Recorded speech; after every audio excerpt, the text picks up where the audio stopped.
Deus criou a terra e os céus na imensidão, fez brotar no infinito o amor em cada ser, fez nascer do som a cor da natureza. Deus criou tanta beleza e do sopro faz viver. Faz o sol nascer a cada dia, então Deus nos dá uma razão para continuar seguindo. A vida vem de Deus e é o bem maior. Amanhã vai ser melhor, não desista de viver um dia de cada vez. Pra começar, depois vem o sorriso e a vontade de cantar. Não desista de viver, o amanhã será melhor, pois a vida vem de Deus e é o bem maior. Vale a pena viver, acordar e sonhar, com a certeza que o amanhã é um novo dia. Quando o sol renascer, abra o seu coração. Deus te quer sorrindo e a vida é o bem maior.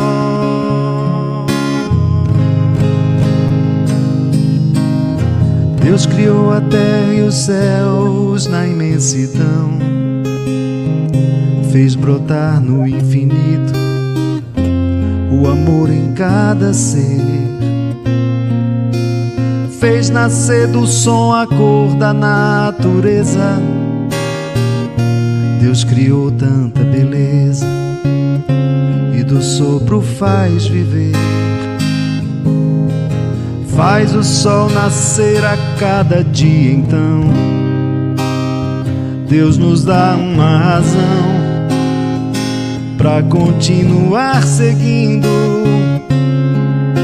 A vida vem de Deus e é o bem maior. Amanhã vai ser melhor, não desista de viver um dia de cada vez. Pra começar, depois vem o sorriso e a vontade de cantar. Não desista de viver, o amanhã será melhor, pois a vida vem de Deus e é o bem maior.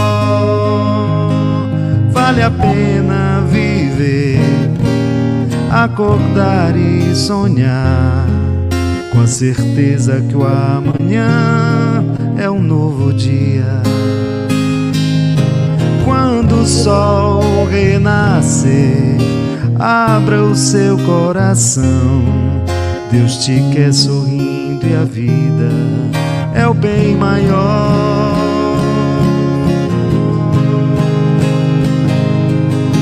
Vale a pena viver, acordar e sonhar, com a certeza que o amanhã é um novo dia. Quando o sol renascer, abra o seu coração. Deus te quer sorrindo e a vida é o bem maior.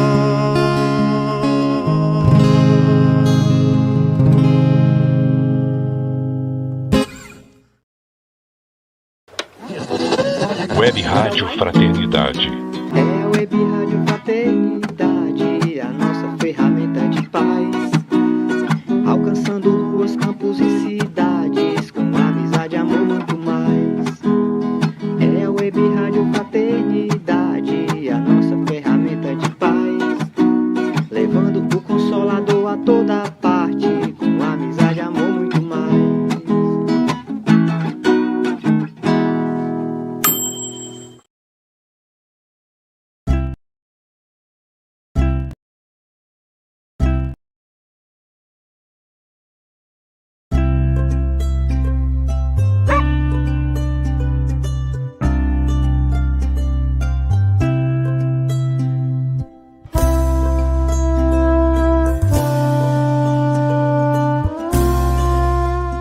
Web Rádio Fraternidade, a emissora do bem na internet.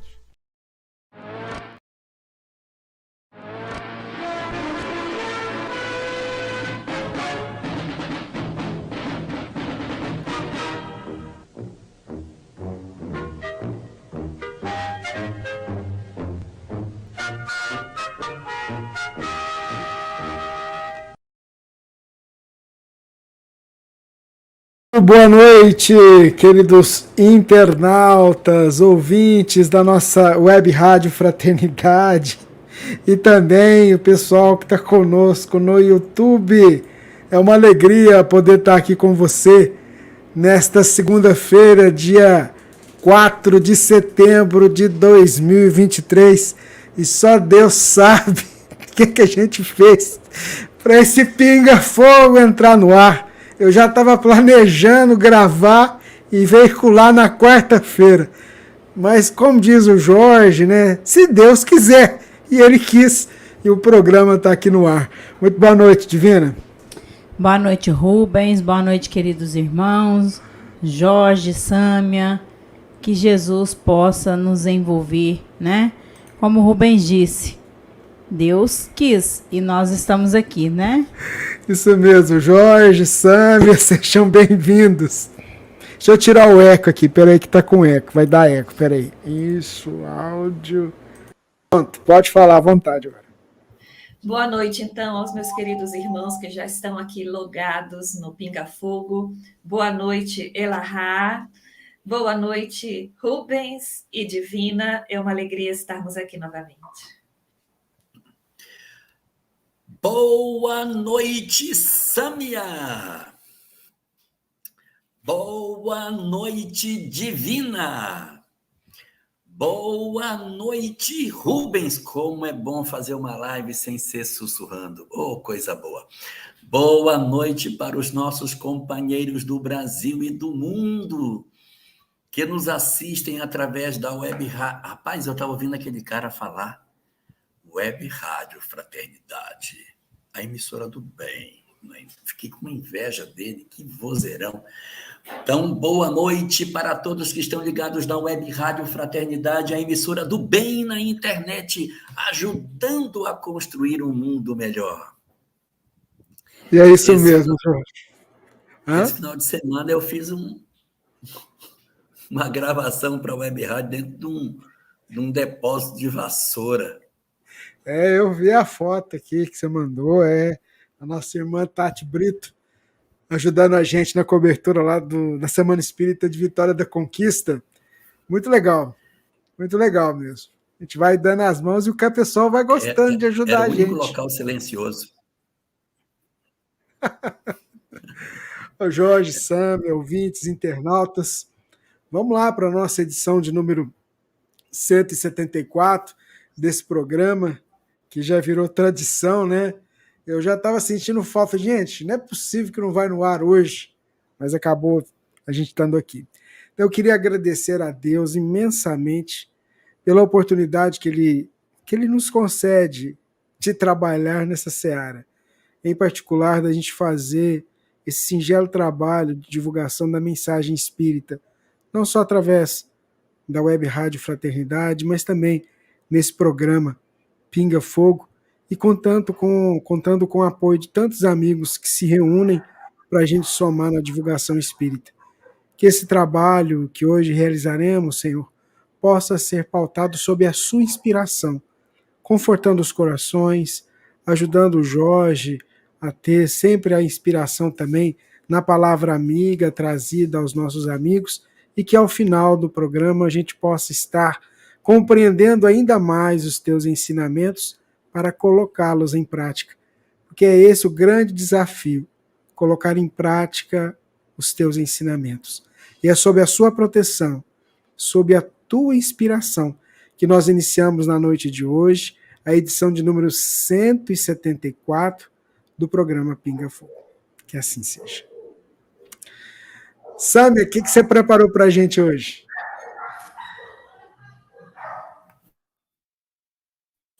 Ligando o som. Hoje nós vamos conhecer um poema intitulado Vive a tua vida. Buscas teus sonhos num futuro aonde a tua alma quer estar, na louca ânsia por um mundo que por perfeito, belo e puro ainda não podes alcançar. Acalma a ânsia que te amarga e enxuga a lágrima que cega. O belo está na caminhada, em cada instante da jornada, pois o buscar é lida eterna. Dentro de ti há um campo débil com ervas para trabalhar. A inveja, ira e desprezo, a amargura, ciúme e tédio, que afastam quem te quer chegar. Limpa, banhado em alegria, cada engano enraizado. Na paz, unta cada ferida aberta ao longo da tua vida, prepara o campo ao arado. E planta, amando o que plantares, e cuida, amando esse cuidar. Ama a virtude que já nasce, ama o botão que em flor se abre, só por querer te perfumar. Vive tua vida acontecendo, dança, te encanta com esse mundo. É o teu hoje, é o teu momento, que te quer ver feliz e pleno, enquanto plantas teu futuro. Sente a força do perdão e a leveza da verdade. Em tudo, escolhe a compaixão. E no convívio com o irmão, encontrarás felicidade. Colhe, pois de teu ontem jorram flores que com amor plantaste. Colhe as emoções que brotam, vê teus amores que te voltam, te amando, porque muito amaste. Enfim teu sol venceu a noite. Deixa, ele quer te aquecer. Vibra, brilhos se abrem em cores, curam tuas antigas dores, pois aprendeste a viver. Obrigada. Muito bem, Sâmia. Que lindo, viu? Ó, tá lá em sagadasalmas.com.br. A gente acabou de postar o link direto para você poder ter acesso a esse lindo poema Vive Tua Vida. O que você acrescentaria mais para a gente, Sâmia? E essa é uma mensagem que vem desde sempre para nós. Que não basta estar vivo, nós temos que viver cada momento.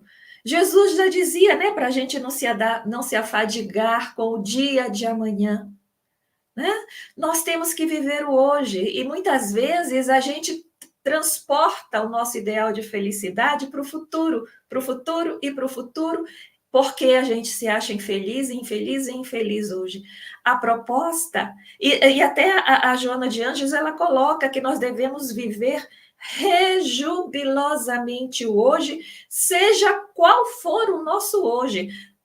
Tenham as aflições que tiverem, nós temos que viver com júbilo, cada instante. Então, a proposta do poema é esse convite. É verdade. E você, meu amigo Jorge, você quer falar alguma coisa? Eu quero. Quero sim. Esse poema toca 2 pontos que eu acho assim que são cruciais. O primeiro é esse de você não querer construir a felicidade no amanhã. Porque tem muitas pessoas que dizem assim, não, mas deixa quando eu aposentar. Então a pessoa fica uma mola comprimida a vida inteira esperando aposentar para começar a viver. Aí morre antes, porque vive tão estressado, irritado, aborrecido, amargurado, que não consegue chegar na aposentadoria, desencarna no meio do caminho. Esse é o primeiro ponto que o poema trabalha. E um segundo ponto que o poema também trata é o felicidade possível. Felicidade possível. Vive o que você tem, vive. O que é que eu tenho para viver? Eu não estou desejando mal a ninguém no que eu vou dizer, não estou desejando mal, mas se é verdade que a gente cria vínculo com as pessoas, é bastante razoável que essa formação que hoje a gente chama de família ela vem a se repetir. Esse pai, essa mãe, esses irmãos, esses filhos, esse cônjuge, né? Sejam indivíduos que pertençam à nossa história de vida. Não estou desejando que isso seja exatamente exatamente igual para todo mundo, mas que a gente tenha a compreensão de que a família que a gente possui é essa. Então a gente tem que ser feliz naquilo de real que a gente tem. Essa é a minha família real. Esses são meus filhos reais, meu marido real, minha esposa real, meus pais reais. E é dentro dessa realidade, que é objetiva, clara, a minha vida real, que eu vou desenvolver os recursos de felicidade. E assim, achei muito legal. Aqui, a Marisa de Mello também está colocando aqui. Sim, é verdade, a gente tem que aprender a fazer a celebração da vida no dia que a gente está vivendo. E não transformar a vida como se assim, deixa, que lá na frente, não é lá na frente, é usufruir, saborear. A vida é uma fruta que a gente tem que saborear durante todo o curso dela e não aguardar um momento específico para começar a saborear o que ela possa ter de bom. Esse poema da Sâmia é como se fosse uma mãe, né? Porque a mãe, ela cuida da panela no fogão, ela cuida do esposo, ela cuida da casa, ela trabalha, ela estuda, e é assim, né? Então, a nossa vida, ela é feita de vários, né, tempos, e a gente precisa aprender, né, a viver o momento, a passar o momento, né? Não acomodar, né, como disse a Sam e o Jorge, mas a gente precisa fazer daquele momento um momento bom da nossa vida, né? E com certeza a gente consegue. Então a gente não vai conseguir viver em caixinhas. Eu digo muito isso, né? Agora eu sou mãe. Não, agora eu sou esposa. Não, agora eu vou estudar. Não. A gente vai viver plenamente, né, aquilo que nos cabe viver. E eu adorei esse poema, viu, Sâmia? Ô, Sâmia, eu vou aproveitar você aí, você vai ficar para ajudar a gente a responder a próxima pergunta que chegou aqui para a gente, contando com a sua ajuda também. Então, a nossa querida internauta que trouxe a pergunta, ela diz assim: fiz uma cirurgia há menos de 2 anos, carcinoma no fígado. Agora voltou. Farei outra em breve. Disse o médico que o próximo passo será transplante. Tenho 74 anos, mas não pretendo fazer, pois sei que será uma cirurgia de grande risco e que darei trabalho aos filhos. Seria isso suicídio involuntário? Não quero levar isso para outra encarnação. Obrigado. Com vocês. Eu começo. Começar. Vai lá. A gente sabe que situações como essas de carcinoma, os carcinomas eles são muito agressivos e a possibilidade de reincidência não pode ser desconsiderada, mesmo que você faça químio, faça rádio, eles têm chance de haver reincidência e isso é até orientado quando o paciente enfrenta essa situação da possibilidade para acompanhamento que tem que ser feito. E ter retornado não é uma condição tão diferente daquilo que acontece.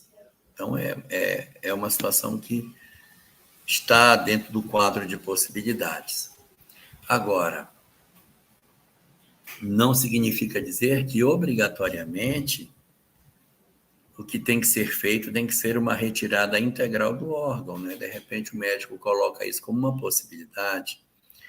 O fígado, ele é um órgão do nosso corpo que tem uma particularidade muito interessante. Diferente dos outros, o fígado se reconstitui.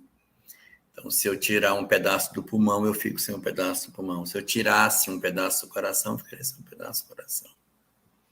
Mas o fígado, ele se regenera. Se você tirar uma parte dele, ele retoma a sua condição e ele volta a crescer. Então, essa singularidade que ele tem faz com que haja maiores perspectivas positivas para frente na hora de uma cirurgia desse porte. E assim, vai ter um transplante, depende muito daquilo que o médico encontrar na hora em que ele for fazer o trabalho, né? Na hora que ele for fazer a atividade que ele tem para realizar. E assim, tirar integralmente ele não vai poder tirar, porque sem fígado ninguém vive. Então ele vai ter que, na medida que ele encontrar uma circunstância que seja para a retirada do órgão, ele só vai poder fazer isso se tiver alguém para transplantar, porque você tem que ficar ainda com uma condição insuficiente do fígado, mas é antes isso do que o nada. Então, assim, o transplante só vai acontecer se você tiver alguém. Mas a sua pergunta não é exatamente essa, a sua pergunta é no aspecto espiritual, como é que fica isso? E aí é importante observar que, às vezes, a grande prova que a gente tem é a coragem diante da provação. É a força de espírito diante dos embates que a vida tem. Uns nessa área física, outros na área da família, assim, não, eu vou suportar um filho que está no sistema prisional, eu vou acompanhá-lo, vou todo domingo para ver. Um filho que desce pelo desvão das drogas, um filho que enfrenta uma história de vida profundamente infeliz no campo afetivo. Então, você ter que lidar com isso são situações que, para cada uma situação é diferente, né? Então, nós temos que observar que as provas são distintas para cada um. E a prova de alguém pode ser uma circunstância dessa, um carcinoma, e para outros pode ser uma história familiar gravosa que vai exigir muitos esforços, né? Então, a gente pensar sobre tudo isso e deixar para a Sâmia fazer os comentários dela. Ok. O que eu percebi também é que a principal questão é se vai ou não fazer a cirurgia, e a questão de que ela colocou é que ela não quer dar trabalho para os filhos, porque ela sabe que vai dar trabalho para os filhos, né? E que se isso seria um suicídio direto, indireto, direto, enfim. Essa resposta só a nossa amiga mesmo vai querer saber, mas tem algumas reflexões que podem ser feitas.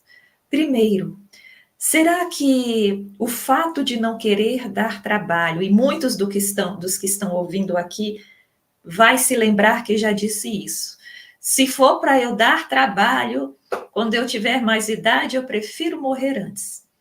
Se essa for a ideia, talvez não seja um pouco de orgulho aí? Entendeu? Prefiro morrer do que dar trabalho.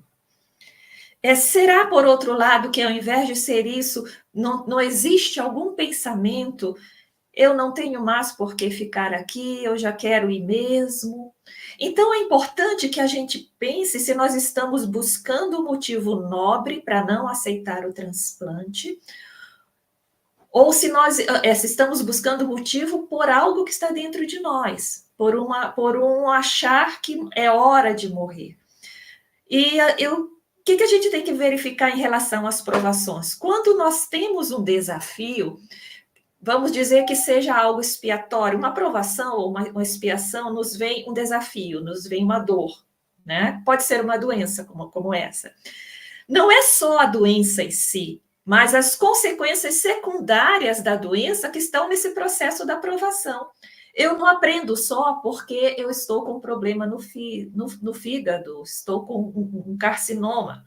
Não é só isso. O que vai me desafiar são as consequências disso no meu convívio comigo mesmo, no meu convívio com a minha família, no meu convívio com a sociedade, com o ambiente de trabalho. Enfim, Esse convívio que vai ficar mexido é que vai me trazer ensinamentos, vai me trazer sofrimentos, vai fazer eu descobrir quem eu sou, vai fazer com que eu descubra quem as outras pessoas são diante de mim, com essa outra história, né, que a doença trouxe. E se é isso que não está fazendo muitas vezes, não faz muitas vezes, fazer com que a gente pense, será que vale a pena? Então, eu acho que o convite que eu faço é para a reflexão. Porque, sim, existe risco. Eu não posso falar da área médica, né? Você falou, existe risco nessa cirurgia. Então, se a ideia, por exemplo, não, eu prefiro não arriscar, senão eu vou antes, vai que dê errado. Então, eu prefiro me manter como eu estou, sem essa cirurgia de transplante, porque pelo menos eu tenho uma certeza de um prolongamento X.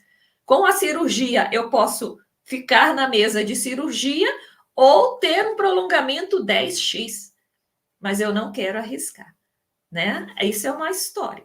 Então, eu acho que a pessoa, né, que escreveu é que vai ter que analisar os móveis realmente que fizeram ela pensar e tomar essa decisão de não aceitar o transplante. Eu acho até, complementando, que a oração, a prece, conversa com o anjo da guarda, com o espírito protetor, com o santo, né? Dependendo do que a pessoa tem fé. Conversar e dizer, me orienta, me inspira, conversa todo dia, pede todo dia, me orienta, me inspira para que eu tome a decisão correta. Isso ajuda muito. Isso ajuda muito, porque eles conhecem o planejamento. É porque também é uma decisão íntima, uma decisão pessoal, né? Que cada um, né? Cada um tem que tomar. Sâmia, queria te agradecer por estar nos ajudando aqui mais uma vez, tá? Eu que agradeço, Rubens, a oportunidade. Agradeço a Deus. Fica com Deus, um abraço. Tchau, tchau. Tchau, Elahá, tchau a todos. Então, gente, ó, você não pode deixar de visitar lá o sagadasalmas.com.br. E cada poema, eu estava aqui ouvindo, né, a Sâmia falar o poema e pensando quanto ensinamento a gente vai pegando em cada verso. Porque a gente às vezes está só acostumado a ouvir uma palestra e tal, aí você pensa, gente, olha a amplitude que você tem, né, nos versos. Vamos lá, vamos para a próxima pergunta. Jorge, a Divina já separou ali para nós. Divina. Sobre doação de órgãos. Novas dúvidas quanto à regência das células que compõem órgãos transplantados. O coração do doador, do apresentador Fausto Silva, era mantido pelo fluido vital dele. A pessoa nasce com uma programação de tempo e energia para usar. Ao ser retirado e passado para novo corpo, o coração passa a ser regido pelo fluido vital do novo corpo? Com você, Jorge. Sim, exatamente. No fenômeno de retirada de um órgão e transplante para outro corpo, o fenômeno de abastecimento energético passa a ser feito pelo novo perispírito, que a partir da hora em que ele está irradiando as suas energias, ele passa a alimentar esse novo elemento. E aí é preciso que uma série de medicamentos sejam tomados para evitar a rejeição, né? Porque, a bem da verdade, é um corpo estranho que está sendo colocado ali. Então, é feito todo um trabalho técnico para impedir que aquele corpo, aquele órgão novo seja interpretado como um corpo estranho. Então, atua-se de maneira muito efetiva nesses processos para que haja a redução da rejeição. Em muitos casos está certo, mas em outros o organismo acaba não aceitando o órgão novo colocado. E aí nós temos algumas informações doutrinárias que nos apontam que isso se dá pelo fato de que o indivíduo, mesmo querendo a solução física para o problema dele de transplante, a questão espiritual não está resolvida. Então, mesmo ele tendo recebido fisicamente o órgão, ele permanece na condição de débito, e aí acaba acontecendo que não concretiza a ligação.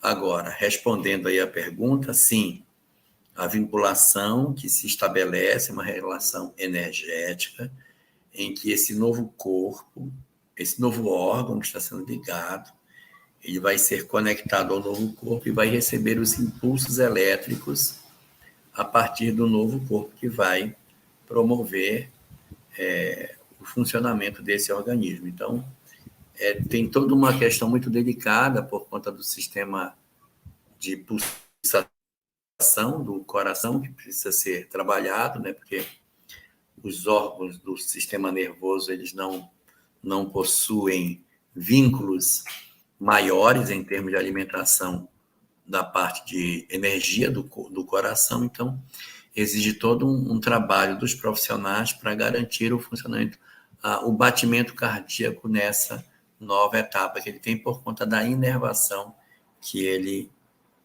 possui, né?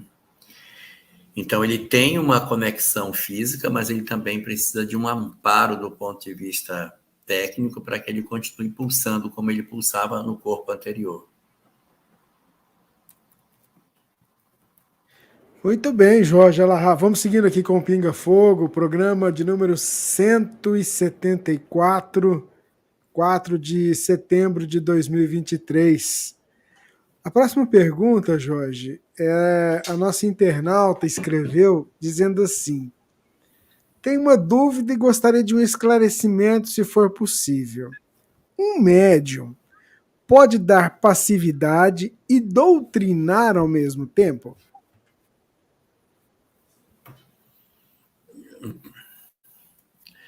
Fora da reunião mediúnica, a gente faz isso de maneira imprecisa.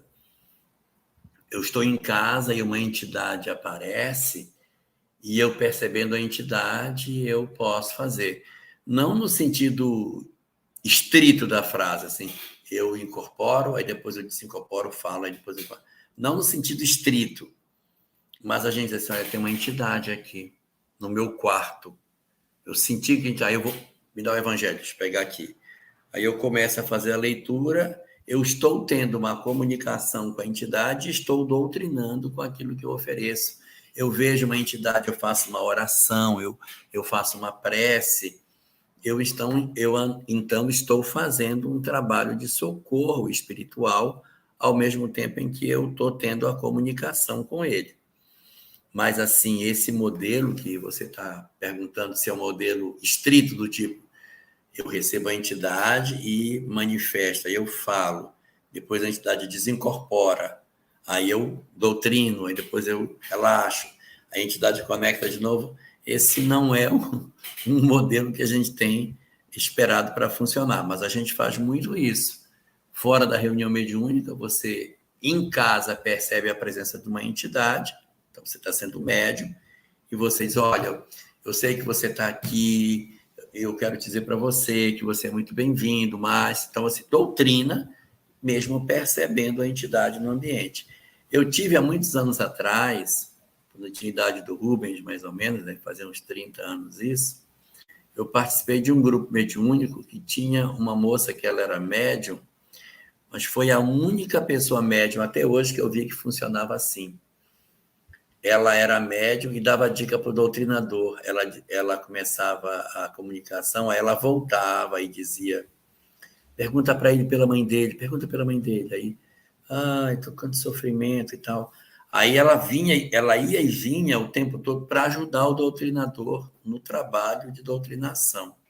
Mas eu só vi até hoje um médium que tinha essa característica. Todos os demais não apresentavam essa faculdade, mas doutrinar e ser médium, isso pode ser feito, e muito efetivamente quando a gente é vidente, audiente, e através desses canais de percepção se faz o trabalho de socorro e de atendimento aos espíritos.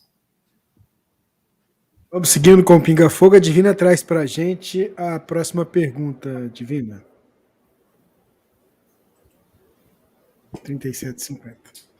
A próxima pergunta.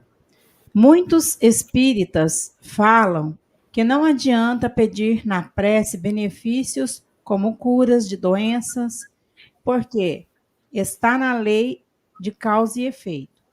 Proteção para os filhos, sair bem nos estudos, porque está na lei do trabalho. Deus não tem nada a ver com isso. Enfim, que é o que tem que acontecer, vai acontecer segundo as leis e a vontade de Deus. Quando na própria codificação fala dos fluidos e de pessoas com poder de cura. Sabemos que Jesus veio para curar as doenças da alma. Porém, até vários centros espíritas sérios trabalham com curas reais de doenças já desenganadas pela medicina. Sabemos que leva-se em conta a mudança de hábitos e fé. Gostaria de saber se a prece é capaz de fazer acontecer nossos anseios e fatos, ou os fatos estão determinados independentemente de nossa vontade. Bom, por que os fatos estão determinados? Os fatos estão determinados pelas nossas disposições íntimas, pela minha maneira de me comportar, pela minha maneira de agir, pelos valores que eu constituo dentro de mim, pela minha maneira de ser. Os fatos estão programados pela minha maneira de ser. Vou repetir. Os fatos estão programados pela minha maneira de ser. E se eu mudar a minha maneira de ser? Porque, assim, a questão 615 do Livro dos Espíritos diz que a lei de Deus é eterna e imutável como o próprio Deus. É verdade, a lei de Deus é eterna e imutável como o próprio Deus. Mas eu não sou imutável. Eu sou mutável. Na medida em que eu mudo o meu padrão de funcionamento, não é que eu estou mudando a vontade de Deus. Eu estou acessando mecanismos que existem na lei de Deus e que são ofertados à criatura humana que faz uma movimentação em termos emocionais. Vamos ser mais claros no que eu quero dizer. Eu tinha a perspectiva de desencarnar agora, mas em função de como eu tenho me comportado nos últimos anos da minha vida, aquele planejamento que foi feito foi dentro de uma realidade. Mas eu mudei minha realidade. Eu aproveitei melhor do que a própria espiritualidade previa as experiências que a vida me ofereceu. Então, eu acabei, não é mudando a vontade de Deus. Eu mudei o mecanismo da vida. Porque assim, o passado ele existe, ele é só um. Nós só temos um passado. Nós não temos nenhum presente, mas nós temos vários futuros. Então, nós temos um único passado, só tem um passado, só tem um, é um só, mas eu tenho vários futuros. Existem várias alternativas para mim. Quando a gente diz que tem um planejamento espiritual, nós estamos nos referindo a um futuro específico, em que os espíritos veem que o mais provável de acontecer é eu pegar esse caminho. É o mais provável. Pela minha conduta, é isso aqui que eu vou pegar. Mas eu tenho livre-arbítrio. E eu posso mudar o meu destino. Eu posso tomar uma decisão diferente. E quando eu tomo uma decisão diferente, uma possibilidade de futuro que existia, tá? Essa possibilidade estava posta. Mas na medida em que eu fiz a mudança do meu comportamento, essa felicidade que estava posta, esse caminho que estava posto, acaba sendo agora o mais viável. Então, pela minha conduta, eu posso mudar a minha história de vida. Então, a minha prece também pode mudar. Eu, pela prece, não é que eu vá mudar a vontade de Deus, mas pela minha prece, eu mudo a minha posição diante das coisas. Quando eu, por exemplo, digo, Senhor, ajuda meu filho, e nessa movimentação emocional, eu me aproximo da história dele. Aí os espíritos dizem, sozinho, a história do garoto seria uma. Com a presença do pai ou da mãe mais perto dele, com essa prece, a gente percebe que o pai está se comprometendo espiritualmente. A gente pode oferecer uma outra caminhada. Então, não é que você tem o poder de mudar o imutável. A vontade de Deus está posta. Só que a vontade de Deus tem múltiplos caminhos. E o nosso livre-arbítrio pode fazer com que a gente pegue uma outra rota que não era a que estava sendo percebida como a principal no nosso trabalho de desenvolvimento emocional. Resultado de tudo isso, sim, a prece possui o poder de mudar as nossas vidas. A prece possui o poder de alterar planejamentos. A prece possui o poder de alterar todas as coisas. Mas eu sugiro a você a leitura do capítulo 88 do Livro da Esperança. No capítulo 88, chamado Em Louvor da Prece, Emmanuel traz um texto espetacular sobre isso, em que ele faz toda uma discussão de que às vezes o que a gente pede não é entregue porque acaba sendo o melhor, e o último parágrafo da mensagem é um espetáculo. Ele diz assim, que a prece na nossa vida é como se fosse uma lâmpada que se acendesse num quarto escuro. A lâmpada acesa não coloca nada no lugar, mas ela indica o trabalho que precisa ser feito. Querer arrumar as nossas vidas no escuro, sem a luz da prece, eu posso fazer coisa errada, vou trombar no que tem e nem sei o que está fora do lugar. Quando eu oro, que a sala se ilumina, eu consigo saber o que está fora do lugar, aí euzinho, não é outro. Eu vou mexer a minha vida para colocar as coisas no lugar e eu vou conseguir consertar o que estava equivocado. Então, a prece, ela tem o poder de alterar porque ela muda as minhas disposições íntimas e faz com que eu consiga efetivamente realizar um trabalho de mudança que, sem a prece, eu não conseguiria perceber para fazer. Muito bem, Jorge. Vamos seguindo com o Pinga Fogo, edição número 174. A próxima pergunta, Jorge, que chegou para a gente foi a seguinte. Há quem considera que o Cristo, através de Pedro, chamado de a Rocha, edificou a igreja que se tornou a base da religião católica. Como contra-argumentar esse raciocínio, já que o Espiritismo sempre afirmou que Jesus nunca criou religião alguma? É porque, na verdade, existe muita tentativa de conectar Pedro com a igreja que se constituiu em Roma.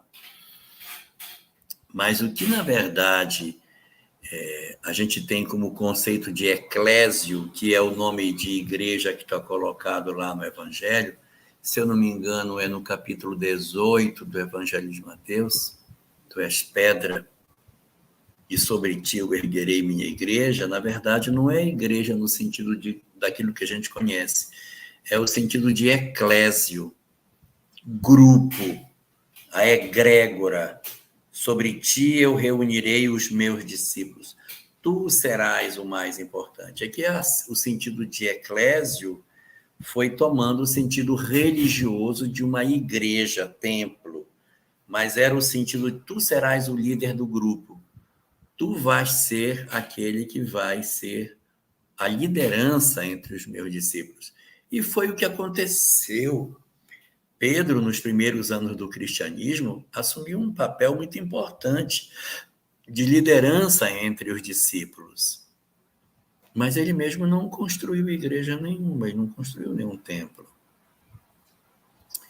Ao longo dos séculos é que se foi dando essa visão mais sacerdotal do cristianismo e se tentou trazer a figura de Pedro para ser o primeiro de todos os elementos nesse sentido, por uma percepção de que precisava de ter uma conexão com uma história do cristianismo.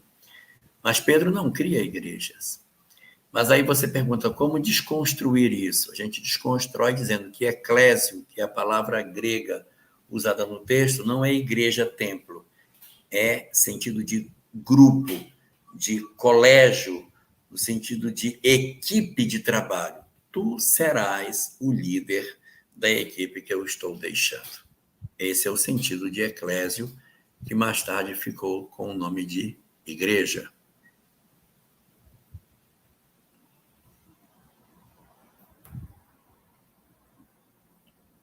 Ok?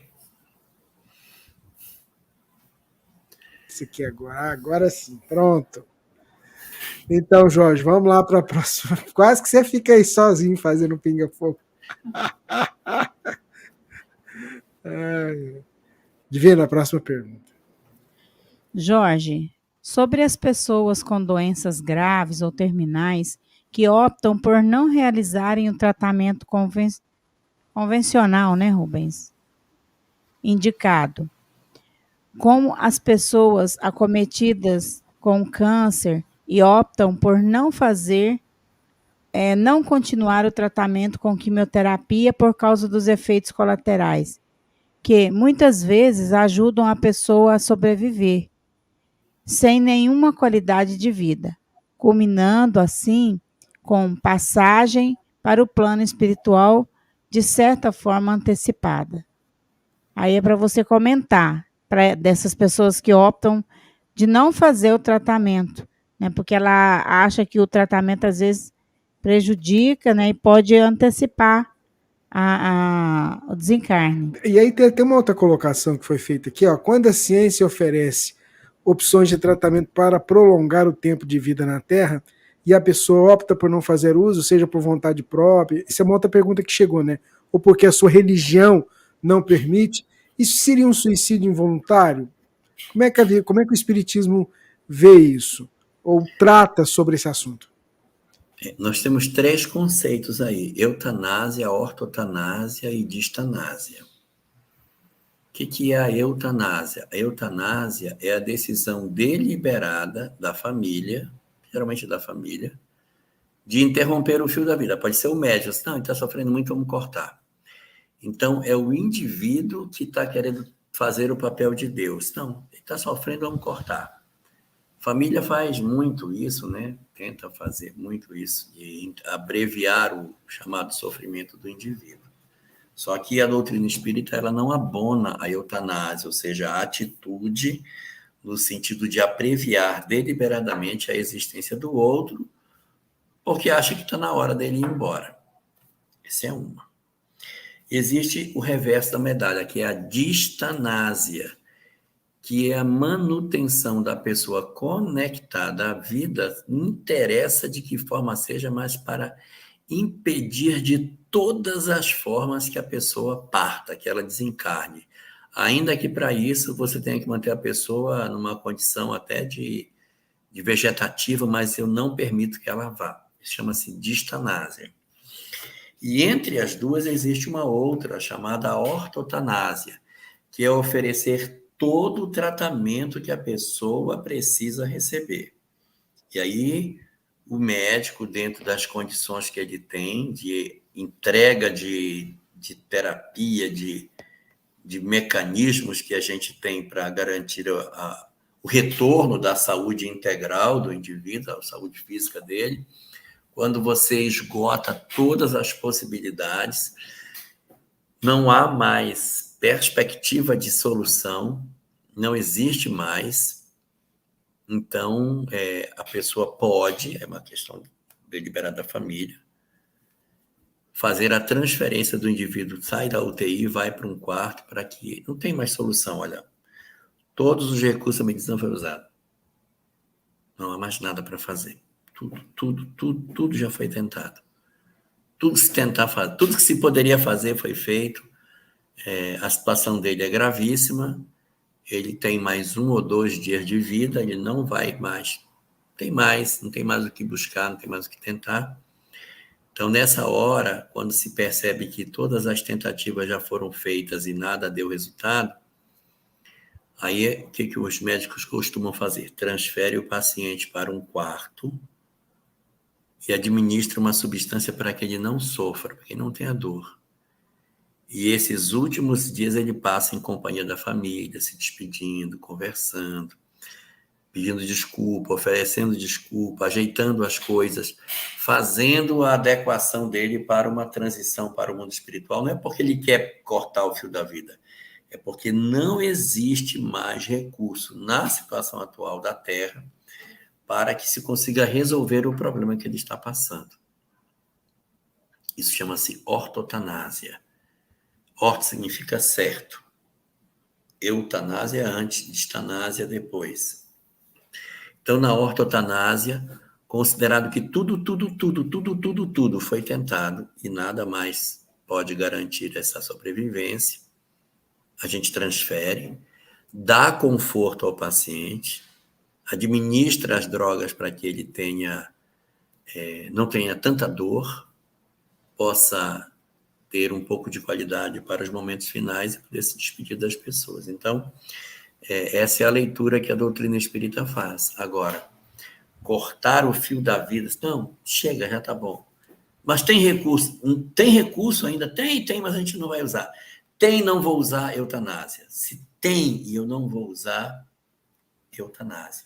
E quando você vai além da qualidade de vida, a pessoa não tem nem condição mais de retornar à normalidade, e você promove a permanência do indivíduo do corpo, sem a consciência dele, sem mais nada, apenas para mantê-lo ligado ao corpo físico, sem a menor perspectiva. Já o médico diz, olha, ele não tem mais condição de retorno. Não tem mais. Daqui ele já não sai mais do coma, ele já não sai mais. A depender do nível de comprometimento, às vezes você está num coma por um traumatismo que ela teve, uma coisa qualquer, mas às vezes não é. Às vezes ela está num fenômeno de câncer que já virou metástase, ou seja, as perspectivas de permanência, elas são iminentes na partida. Então, nessa hora, a ortotanásia acaba se apresentando aí como uma solução para a questão, para a gente trabalhar.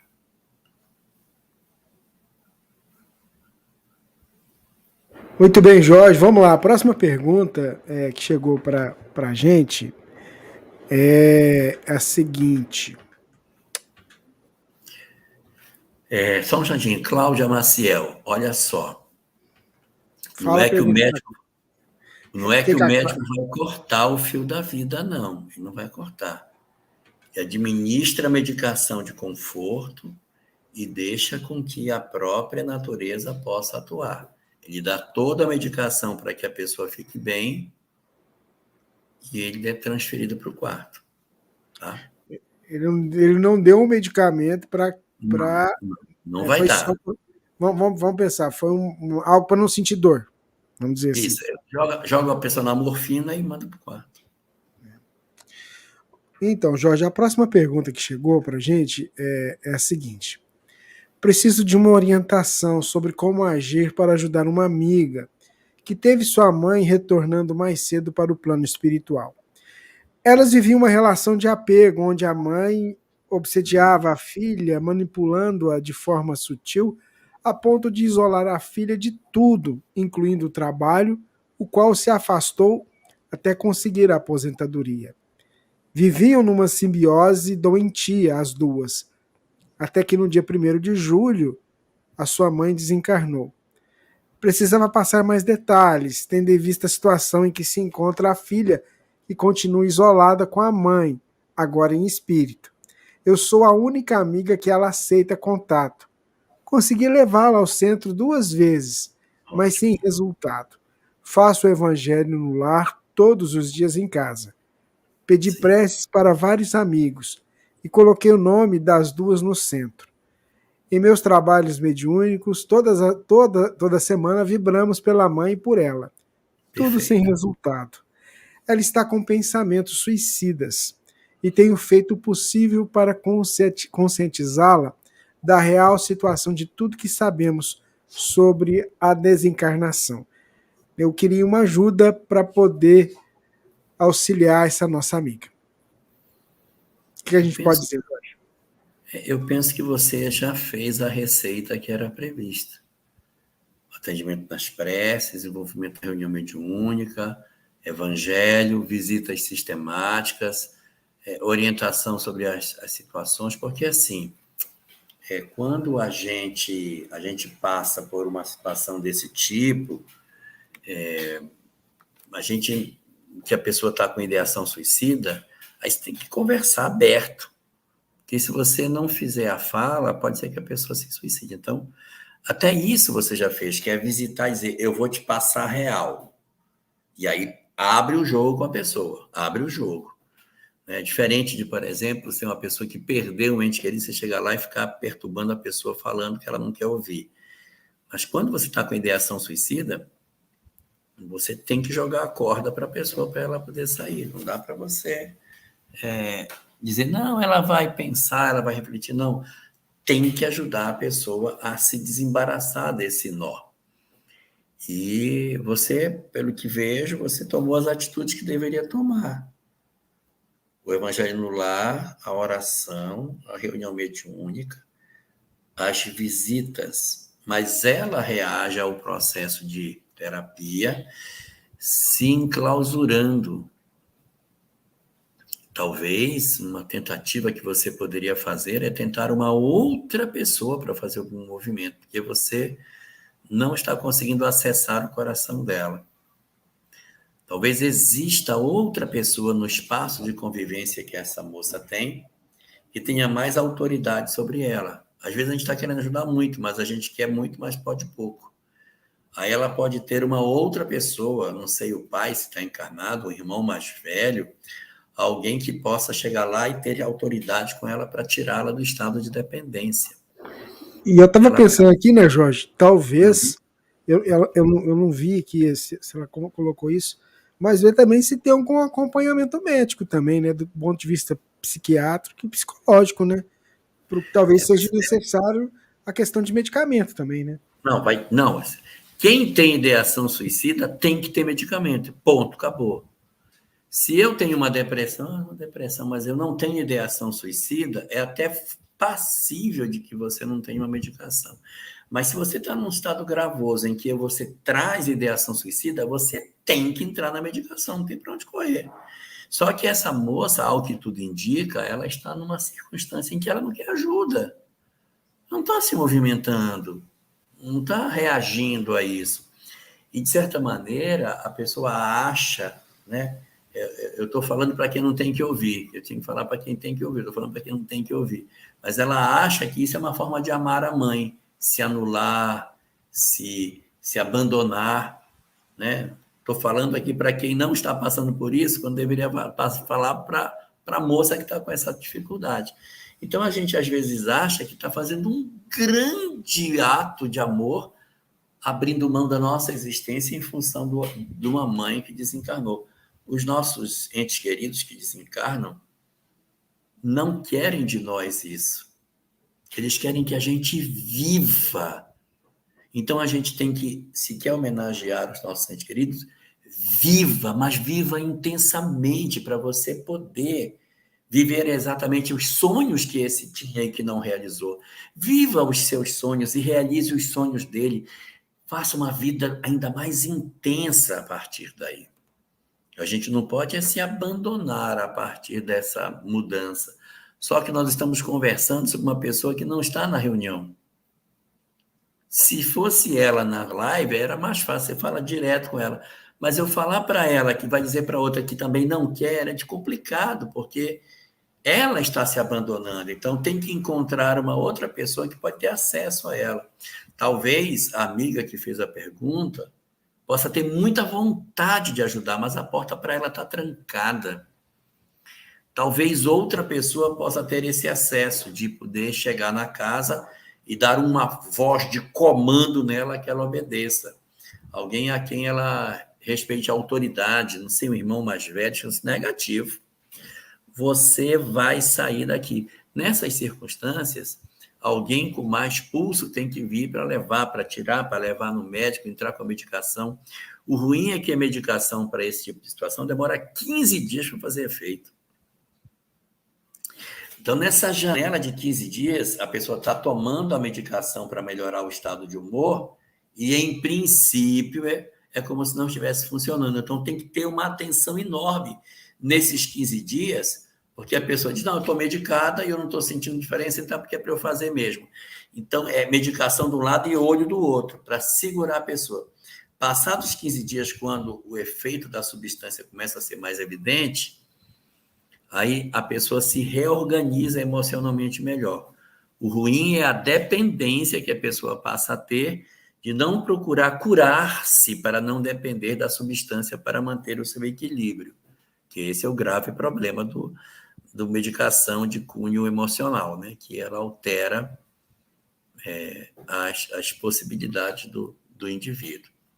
Por isso que tem que ser um acompanhamento de alguém que não somente ela, mas ela tem que começar a pensar quem pode fazer, porque, a princípio, as medidas que ela poderia tomar, ela já tomou. O que poderia ser feito já foi. Não deu resultado? Vamos procurar envolver outra pessoa para que essa outra pessoa consiga quebrar essa casca, essa armadura na qual ela se escondeu e continuar com todo o trabalho. Prece, oração, reunião mediúnica, todos os outros instrumentos, procurando alguém que consiga ter esse poder aí de abrir essa porta que parece que está trancada por dentro. Muito bem, Jorge. Vamos lá, vamos seguindo para a próxima pergunta que a Divina separou ali para a gente. A próxima pergunta é de Mariângela. Mariângela. Boa noite. Jesus era médium, Jorge? Gostaria de saber, pois acabei de chegar de um estudo que disse que não. Com você, Jorge. Vamos lá. Jesus realizou muitos fenômenos extraordinários. Vamos pensar nos fenômenos de cura, em que Jesus curou cegos, curou aleijados, curou surdos, curou pessoas que tinham problemas de pele, curou muitas doenças. Mas ele curava como? Se ele foi médium para fazer as curas, então, se ele foi médium, tinha um espírito que fazia a cura para ele. Ele servia de instrumento e o espírito curava. Mas se eu vou pensar isso, teria que ser um espírito maior do que Jesus, né? É como se eu tivesse que ter uma entidade ainda maior do que ele para promover a cura, o que não parece razoável. Então, os fenômenos de cura que Jesus realizou, a gente pode concluir que ele mesmo era o agente da cura. Então, se ele era o agente, ele não era o médium, ele era o agente. Então, os fenômenos de cura que Jesus promoveu eram fenômenos anímicos. O próprio espírito encarnado, no caso de Jesus, emitia de si as energias que curavam as pessoas. Então, para as curas, não, ele não era médium. Vamos colocar aqui. Ele tem um fenômeno de dupla vista, no qual ele vê Natanael debaixo de uma figueira. Diz, não é tu, Natanael, que está debaixo da figueira? Então, aí eu tenho um fenômeno, só que dupla vista também não é mediunidade, é fenômeno anímico, porque é o próprio espírito encarnado, é o próprio médium que se desdobra, vai lá, enxerga e volta. Então, nos fenômenos de dupla vista, não, ele não deve ter sido médium. O fenômeno de dupla vista é uma potencialidade do espírito, então é anímico, não é mediúnico. Isso também não dá. Isso aí não foi. E nos momentos em que ele conversava com as entidades incorporadas, em que ele dizia para os possessos, os chamados endemoninhados, que através da mediunidade se manifestavam pelas pessoas, ele conversava. Não estaria Jesus vendo espíritos em torno das pessoas? Se ele via espíritos em torno das pessoas, aí ele era médium. Ele via espíritos. Quando acalmou a tempestade, ele não repreendeu os ventos, ele certamente se comunicou com as entidades que comandavam esse tipo de situação. Aí podemos dizer que nesse fenômeno aí era mediúnico. Só que isso não está expressamente colocado no texto bíblico, que ele teria conversado com os espíritos. Quando ele conversa sempre com um médium. Não aparece ele conversando com um espírito. Não aparece. Nos fenômenos que acontece a voz direta, esse é o meu filho amado, no qual me comprazo, ele nunca está sozinho. Uma hora ele está com João, que pode ser o médium de materialização, de pneumatofonia, e no outro é na transfiguração, que ele também está com os discípulos. Então não dá para dizer que era ele o médium ou os outros eram, a gente não tem essa garantia. Então não dá para a gente dizer isso com exatidão. Ele pode ter sido médium nos fenômenos de cura? Não. Nos fenômenos de cura, ele não era médium, ele executava diretamente a cura. Ele pode ter sido médium nos fenômenos em que ele conversava com as entidades? Pode ter sido ali. Pode conversar só com o encarnado, sem estar diretamente, ou não. Então, aqui abre um precedente de que ele possa ter sido, sim, médium nessas circunstâncias. Mas no livro A Gênese, quando Kardec trata sobre a mediunidade de Jesus, ele cria um momento no qual ele define que Jesus, por uma definição de Kardec, seria médium de Deus. É uma definição que Kardec coloca no livro A Gênese. Se ele tiver que ser médium, ele é o médium de Deus para os homens, porque os fenômenos ele produzia de si mesmo. Aí a Laísa pergunta aqui se ele não conversou com Elias. Conversou, mas ele estava materializado. Então, quando eu converso com um espírito materializado, eu não preciso ser médium. O espírito materializado, eu converso com ele. Até eu, que não tenho mediunidade, converso com o espírito materializado. Porque ele está materializado, eu converso com ele. A questão de conversar com os que não estão materializados é que pode caracterizar uma mediunidade. Então, aqui, nessa circunstância, tomando a nomenclatura de Kardec, ele teria sido um médium de Deus. E olhando objetivamente para os fenômenos produzidos, ele deve ter sido o grande verdadeiro agente. Então, como ele não era intermediário dos espíritos, não pode ter sido médium dos espíritos, assim, médium de Deus. Muito bem, Jorge, Elahá, ouvintes, internautas. Vamos seguindo aqui. Falar nisso, você já viu um espírito materializado ou não? Alguma materialização, você? Eu já vi objeto materializado, mas nunca vi pessoa. Na sua frente, assim, materializou frente, você? Eu já vi objeto se materializar na reunião mediúnica na minha frente. Objeto. Objeto. Mas O espírito mesmo materializado. Espírito vivo, não. Isso eu não tive a chance de ver. Ainda, né? Fala pra ele. Vivo você vê todo dia, espírito. Ok, o espírito materializado. Brincadeira. Tem um conto do Irmão X que ele faz isso. O sujeito insiste que ele queria ver um espírito materializado. Aí o cara sai, vai no quarto do lado, aí pega um bebê que tinha nascido e diz, está aqui, ó, esse aqui é um espírito materializado. Se materializou. Tá certo, né? Ô Jorge, vamos lá. A próxima pergunta é a seguinte. O Evangelho segundo o Espiritismo, em O Evangelho segundo o Espiritismo, se Kardec se isolou para escrevê-lo, como os espíritos puderam colaborar? Fora as instruções dos espíritos, as demais análises são de Kardec, e esse livro, essa preciosidade, comemora 160 anos, né, Jorge? O Evangelho. Sim. Vai comemorar no que vem, né? Vai comemorar, acho que é dia 29 de agosto. 29 de agosto? 29 de abril. Tem gente que fala que é 29 de abril, tem gente que fala que é 15 de abril, mas em 64. Então, ano que vem a gente vai comemorar.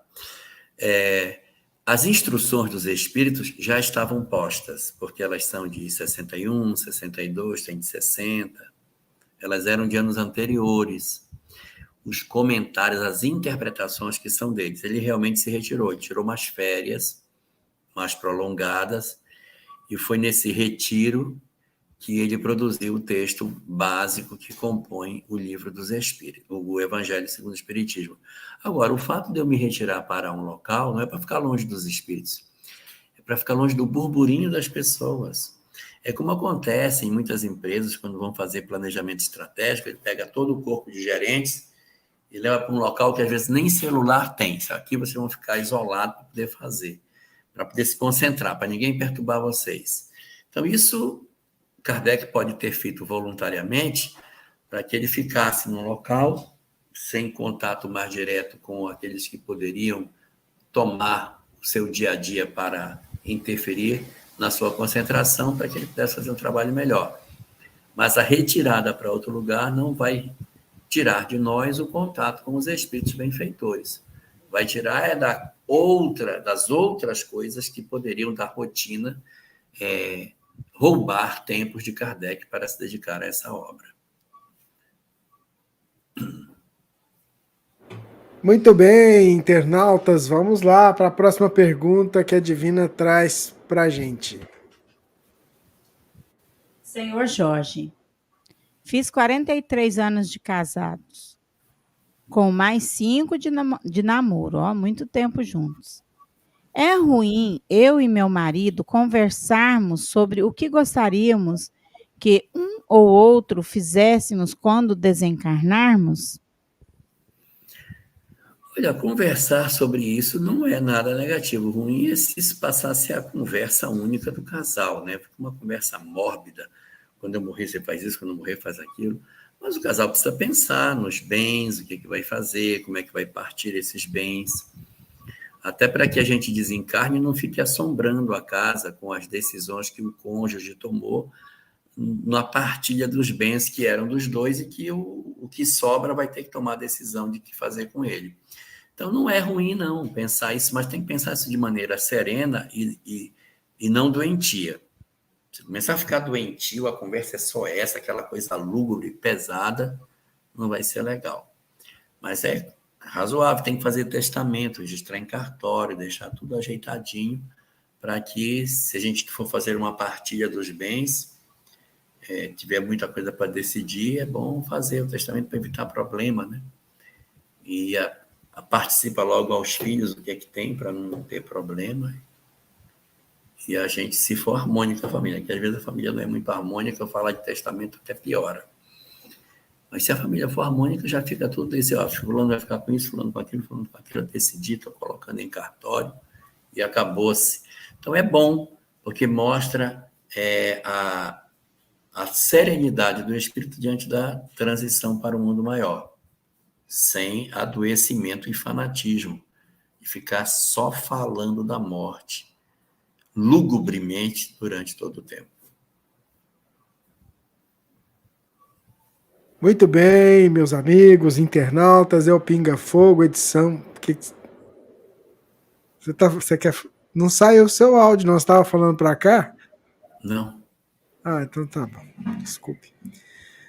Então, gente, o nosso programa 174, queria dizer que muitas perguntas você pode acessar nosso banco de perguntas. É só você entrar no link programapingafogo.com.br e pesquisar lá sobre assuntos que o Jorge já trouxe para nós aqui nas edições anteriores, respondendo muitas dúvidas. Pode ser a sua dúvida, a dúvida de muitas outras pessoas. Quer colocar o vídeo? Quer botar o videozinho? Boa ideia. Deixa eu só pegar o vídeo então aqui, que aí você aproveita. Quando você pega, vou pegar água.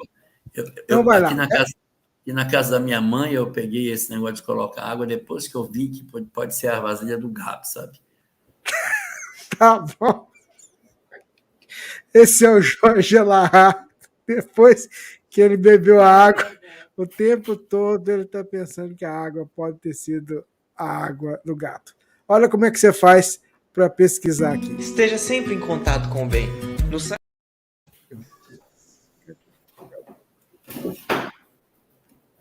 Ué.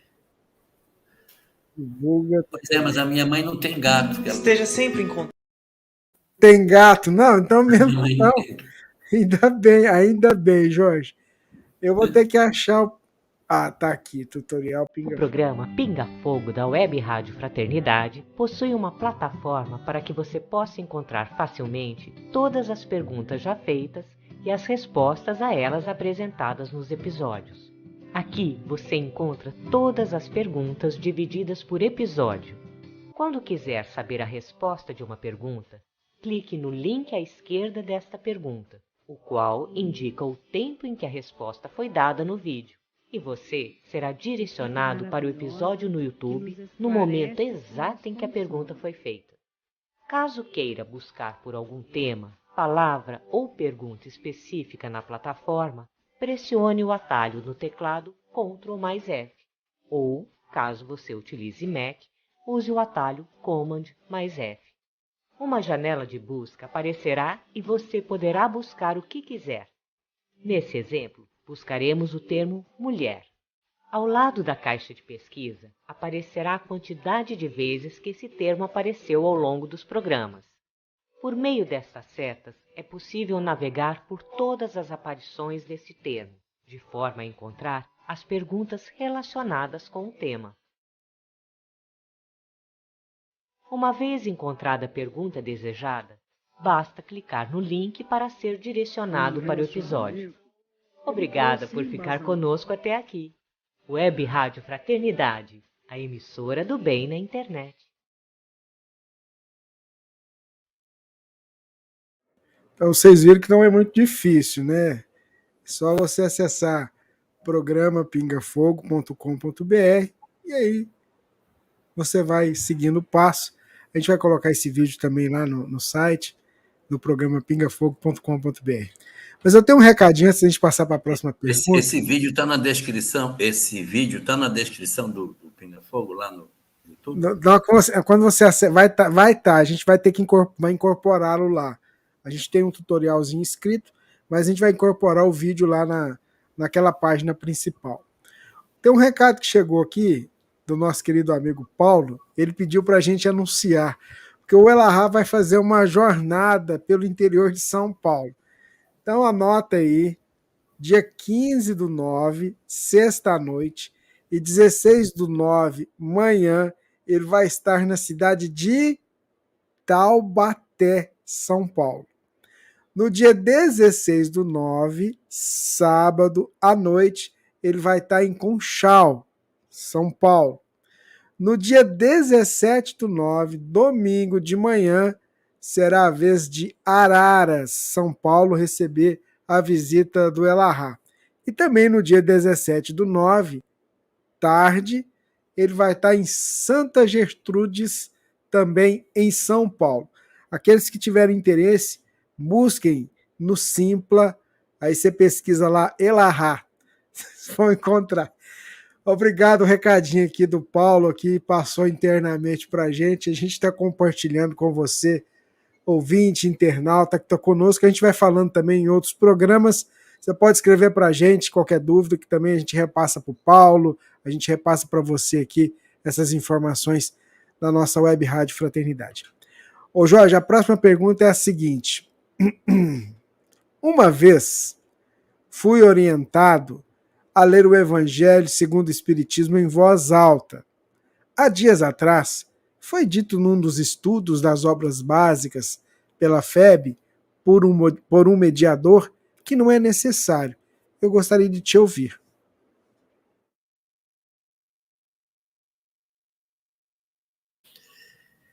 O que a obra espírita fala sobre isso? A obra espírita diz que os espíritos se comunicam pelo pensamento. Então, não existe língua entre os... Assim está no Livro dos Médiuns. Não existe uma língua. Peraí, só um instantinho.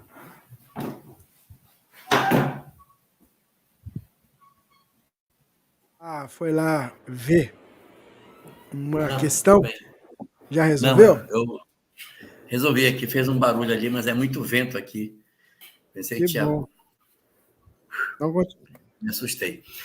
O Livro dos Médiuns diz o seguinte, que os espíritos eles se comunicam pelo pensamento, não existe uma comunicação articulada. Quando a gente fala, a mente com a mente. Então, não tem... quando Jesus conversa com Ismael, está em que idioma? Está em português? Está em árabe? Porque Ismael era árabe, está em árabe. Que idioma que eles falam? Não é, na verdade, um idioma de língua articulada. O idioma é da linguagem do pensamento que não precisa de uma palavra em si. Está lá no Livro dos Médiuns isso. E dito o seguinte, só as entidades mais atrasadas é que precisam de linguagem articulada, mas os que são de uma certa evolução para cima não precisam disso. Então, trazendo isso para o contexto, é lógico que quando eu faço a leitura do Evangelho segundo o Espiritismo, não é necessária a linguagem articulada, porque a transmissão do pensamento vai. Porém, algumas entidades mais difíceis, elas não captam o pensamento. Elas são tão atrasadas, elas são tão complicadinhas, que elas se conectam na linguagem articulada. Tem espírito que não atravessa a parede, tem espírito que acha que está vivo, tem espírito que sente todas as dores físicas, tem espírito que acha que os vermes estão comendo ele dentro do túmulo. Então, ora, se na verdade nós temos essa característica dos espíritos, é razoável imaginarmos que para esses que os vermes parecem estar roendo, que não conseguem, tem fome, tem sede, que tem cansaço excessivo, que estão tão ligados à vida material, falar na linguagem articulada pode atingir exatamente esses espíritos. Então, quando se fala que a gente vai ler em voz alta, a gente não vai ler para que os bons espíritos nos ouçam, não é. É para as mais densas entidades que possam estar habitando na nossa casa. E não para os espíritos que já estão resolvidos. Esse não precisa, que já estão resolvidos não precisaria. Então, a rigor não precisa. Só que, como eu estou trabalhando com processos de perturbação, é excelente dar uma lida para os que têm mais dificuldade. E, além disso, tem um segundo ponto que é importante. A gente, quando lê falando em voz alta, nós mesmos compreendemos melhor o que estamos dizendo. Então, a gente pode considerar que, dentro dessa perspectiva, também para nós é melhor fazer a leitura articulada daquilo que estamos lendo para melhorar o entendimento de tudo.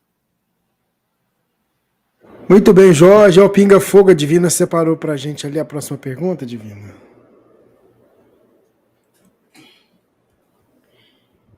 Nascendo neste mundo, no sexo feminino, mas mudo meu corpo querendo ser do sexo masculino.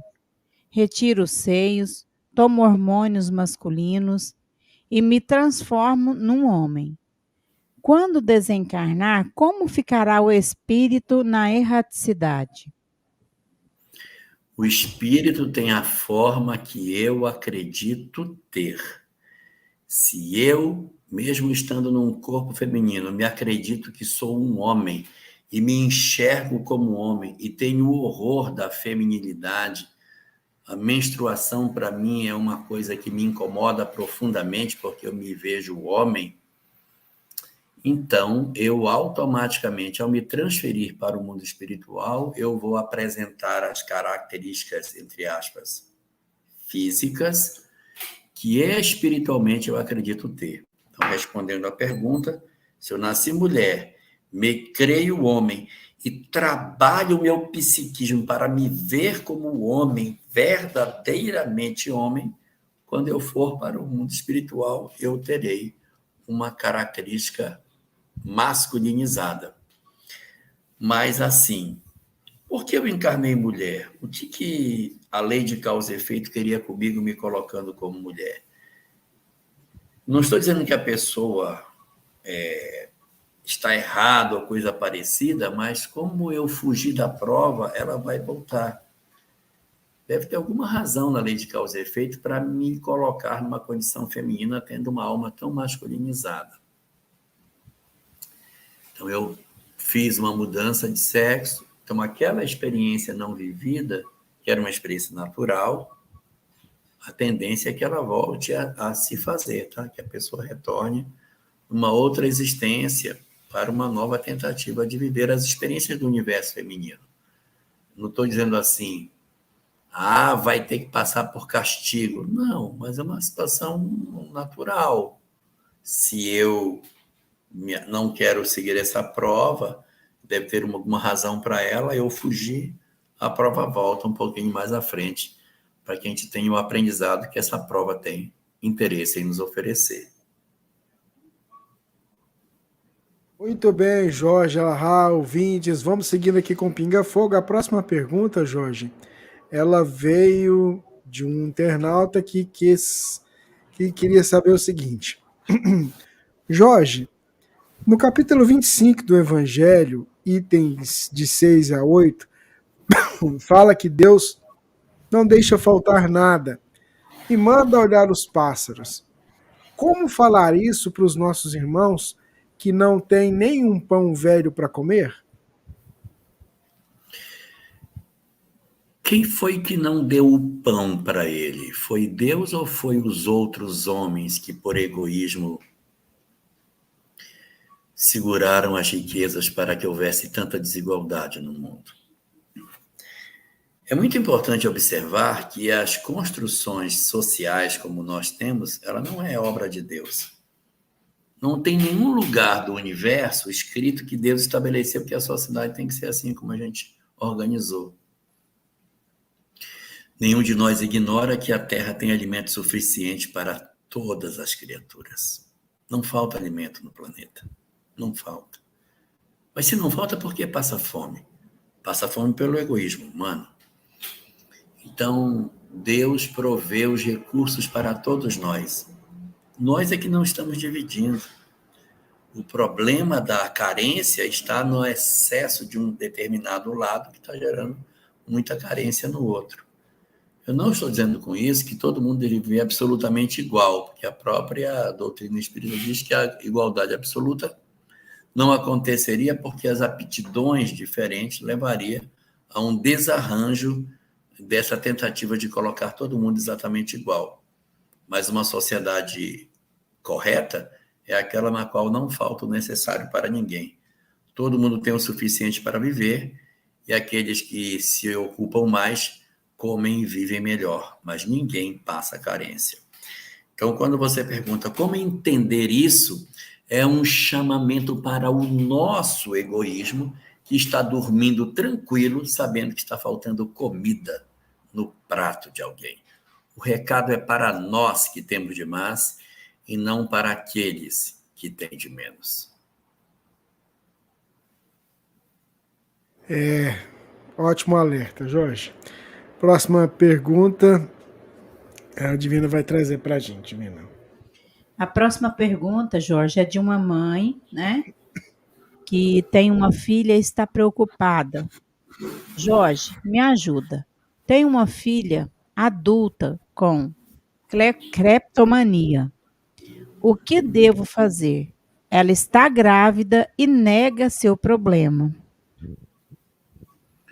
Bom, a cleptomania não tem conexão com gravidez. A cleptomania é um determinado distúrbio que o indivíduo tem que ele compulsivamente realiza furtos que ele não precisa. Realiza furtos que não precisa. Não é uma pessoa que realiza furtos porque precisa, porque a pessoa diz assim, olha, minha filha vai no supermercado e rouba comida, ela rouba o que precisa para comer. Não é. Não são crimes famélicos. Aquele que tem o fenômeno da cleptomania, ele rouba aquilo que não é furta, né? Aquilo que não é bem de necessidade. Então, ele tira, geralmente, objetos que chamam a atenção, que brilham. Entra na loja e pega um enfeite e joga na bolsa. Então, existe esse tipo de distúrbio. É um distúrbio emocional. Para isso, tem que ter tratamento, tá? Tem que ter acompanhamento psicológico para tentar resolver, tentar diminuir a intensidade. Só que como ela está negando, é muito difícil encontrar a solução para o problema quando o indivíduo que é o acometido do transtorno não aceita que tenha. Nessas circunstâncias, o que é mais provável de acontecer é que ela vai ser pega e, a partir das câmeras de filmagem, de segurança, ela enfrente uma circunstância em que ela vai ter que responder por esse ato. Então, a partir daí, não haverá mais como negar, não é? Não haverá como negar. Então, o que pode ser feito por alguém que passa por um transtorno e não quer ser ajudado? Conversas, pode ser tentado de alguma maneira mostrar para a pessoa que às vezes a gente agindo dessa forma pode complicar a nossa existência, é uma outra alternativa, mas é preciso perceber que nessas circunstâncias o indivíduo precisa procurar de si próprio a sua condição de cura, senão vai ficar muito problemático para ele, muito difícil. Nesse caso aí, como são crimes de pequena monta, a pessoa não vai ser presa, mas ela vai ser detida, vai abrir um processo, perde a condição de réu primário, vai ter que prestar serviços de interesse social para poder resolver as suas dívidas com a justiça. Encarcerada ela não vai, porque os crimes de cleptomania são objetos de pequeno valor. Vai numa loja, pega um elefantezinho, bota na bolsa. Não é nada que a gente possa dizer, nossa, pegou uma coisa valiosíssima. A gente não costuma pegar coisas valiosas.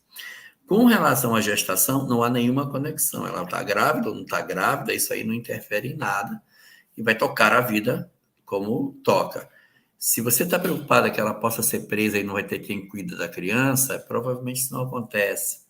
Mesmo que o cleptomaníaco seja tomado e seja que responder à justiça, ele não tem um furto que vá passar de 4 anos que justifique o encarceramento. Então, acaba sendo crime de pequeno poder ofensivo.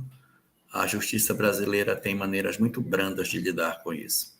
O que tem que ser feito é diálogo, tentar insistir com ela que ela se trate, que ela mostre que ela entendeu a gravidade do problema, senão ela vai acabar perdendo a condição de réu primário. O grande problema de perder a condição de réu primário é que uma briga no trânsito depois leva para a cadeia. Uma vez perdida a condição de réu primário, qualquer pequeno delito pode justificar a prisão do indivíduo. Então, isso é que é o grande prejuízo da perda dessa condição na nossa sociedade. Mas se ela não admite, vai ser difícil conseguir trabalhar isso. Aí a solução é diálogo mesmo, insistência e preparar-se para uma eventual circunstância em que ela venha enfrentar as barras da justiça. Muito bem, Jorge, ouvintes, internautas, vamos seguindo aqui com Pinga Fogo. A próxima pergunta é: Jorge, as crianças podem ser influenciadas por maus espíritos para nos desequilibrar? Ou as crianças são protegidas desses tipos de influências? Via de regra, as crianças possuem uma proteção muito grande, exatamente porque são mais frágeis, estão em retomada evolutiva da encarnação e emitem poucas conexões com os seus obsessores. Eles não conseguem achar com facilidade. Por isso, a proteção das crianças. Elas não emitem as vibrações que as identificam com seus antigos perseguidores. Crianças, portanto, costumam estar protegidas exatamente pelo arcabouço do corpo físico, que é como se fosse uma espécie de carapaça que, cobrindo o espírito, diminui as emanações dos pensamentos que nos caracterizam. Por isso que as crianças têm uma proteção maior. Só que isso é uma situação para a grande maioria. Se você for um espírito profundamente comprometido, se trouxer graves conflitos do passado, mesmo na infância, é tanta intensidade que, ainda que o corpo abafe, os espíritos obsessores conseguem rastrear e encontrar esse indivíduo. Então, mesmo que exista uma proteção para essa condição, a gente não pode desconsiderar que existe uma circunstância através da qual o sujeito que encarna numa criança ainda continua conectado aos seus obsessores, ou facilmente manipulado pelos obsessores. Então, respondendo à pergunta, via de regra, a criança está menos sujeita a essa influência negativa. Mas muitas crianças ainda conseguem manter a conexão com seus perturbadores e podem, sim, ser utilizados com esse objetivo. O que fazer, então? Evangelho no lar. Mas eu já faço, então faça todo dia. Aumente a intensidade, conecte-se com mais frequência. Realize uma entrega mais profunda. Aproxime-se dos meninos. Quando eles estiverem dormindo, diga palavras positivas. Diga que os ama, que eles são importantes, que eles são pessoas importantes. Fale de amor. Não espragueje seus filhos. Desgraça de menino horroroso. Desgraça, por que não some? Meu Deus! Não espragueje em cima delas. Trate de maneira positiva. Faça tudo porque as crianças precisam de muito socorro espiritual para que essas conexões permaneçam suspensas. Se você começa a bombardear esses pensamentos, você pode acelerar a conexão dessas entidades perturbadoras, porque as crianças passam a vibrar num clima de desarmonia, de ódio, de desamor, provocando assim com conexões mais profundas, e elas passam a ser usadas como elementos de perturbação mais cedo. Vem a próxima pergunta. É da Graziela. Qual a ótica espírita sobre a doença de Parkinson? Não é exatamente o Parkinson em si, mas são as doenças de limitação dos aspectos da funcionalidade do indivíduo. Então, aqui a gente colocaria todas as doenças que estão relacionadas com as limitações. Parkinson, AVC, demências, Alzheimer, que, no fundo, elas convergem para um mesmo ponto. Parkinson com um pouco de diferença, porque o indivíduo continua com o pensamento razoavelmente correto, assim como se dá com aquele que tem um AVC. O físico está sequelado, mas a mente continua funcionando perfeitamente. Então, são limitações que se impõem em função de determinadas características que a nossa condição orgânica exige. Se você tem, por exemplo, um AVC ou um Parkinson de curta duração para uma desencarnação, digamos assim, em breve tempo depois, demonstra-se que esse adoecimento estava muito mais relacionado com a desencarnação do que com uma provação para o período de encarnado.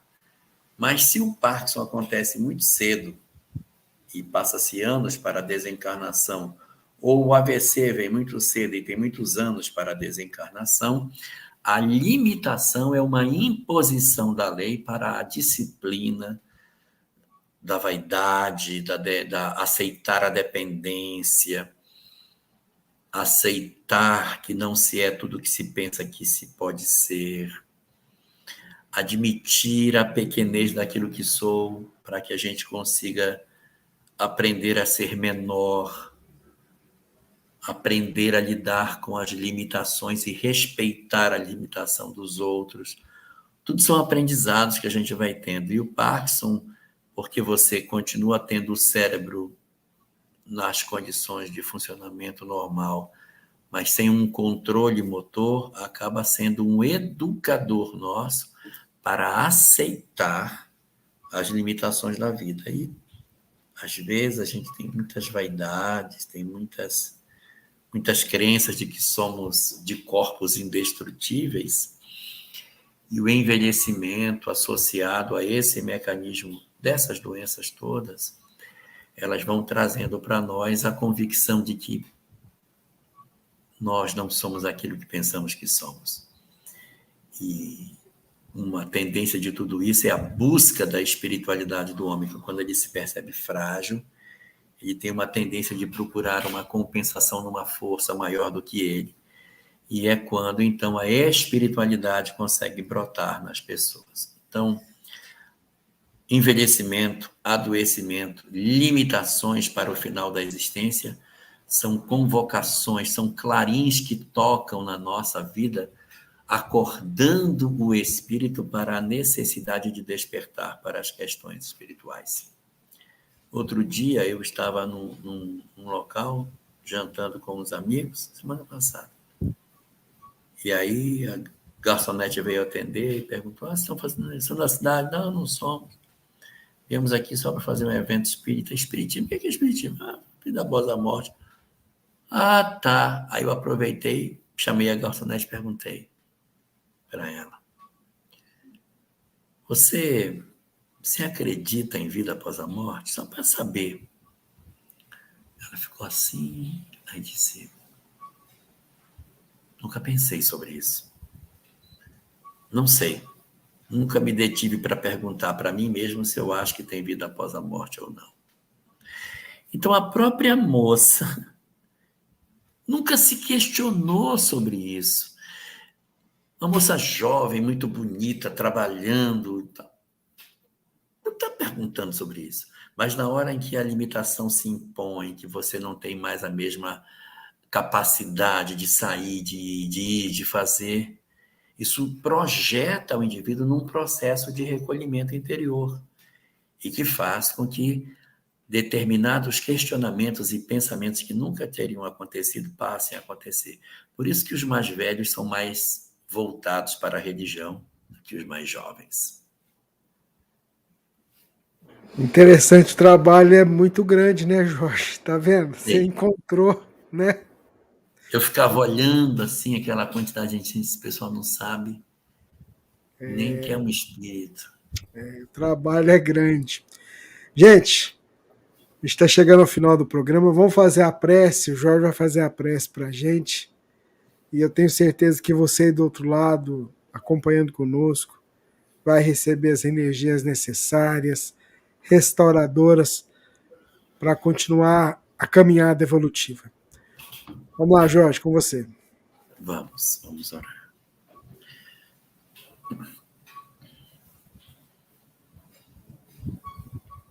Querido Senhor, rogamos a Tua presença nas nossas vidas, para que Tu venhas trazer aos nossos corações um entendimento mais claro do propósito de todas as coisas. Nossos dias, Senhor, têm se passado no meio de tantas angústias. O sentimento da inutilidade, da falta de um sentido para tudo que vivo, tem trazido para minha alma a sensação amarga da desistência de todas as coisas. Me falta, Senhor, uma compreensão mais nítida daquilo que nos circunda. Rogo-te, Senhor da vida,